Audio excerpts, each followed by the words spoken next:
नमस्कार मित्रमैत्रिणींनो, दिवाळी फराळाची सगळ्यांचीच गडबड सुरू असेल। आज आपण बनवणार आहोत 1 किलोच्या अचूक प्रमाणात टाळ्याला न चिकटणारे, अगदी जिभेवर ठेवताच विरघळणारे असे बेसनचे लाडू। अगदी पेढ्यासारखे मऊसूत झालेले आहेत, पाहू शकता।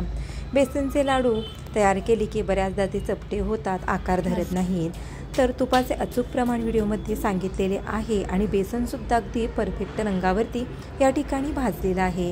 बेसनला अगदी छान रवाळ दाणेदार टेक्स्चर आलेलं आहे, तेही पाण्याचा दुधाचा हबका न देता। रेडीमेड बेसनचाच वापर करून हे आपण लाडू तयार केलेले आहेत। किती सुंदर या लाडूला रंग आलेला आहे, तुम्ही बघू शकता।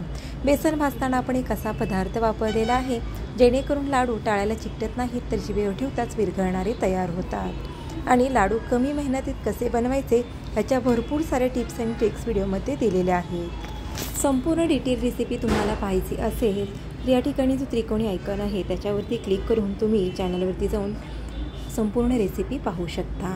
तर या दिवाळी फराळासाठी तुम्ही या पद्धतीने नक्कीच कमी मेहनतीत तयार होणारे रवाळ दाणेदार पेढ्यासारखे मऊसूत बेसनचे लाडू नक्की बनवून पहा।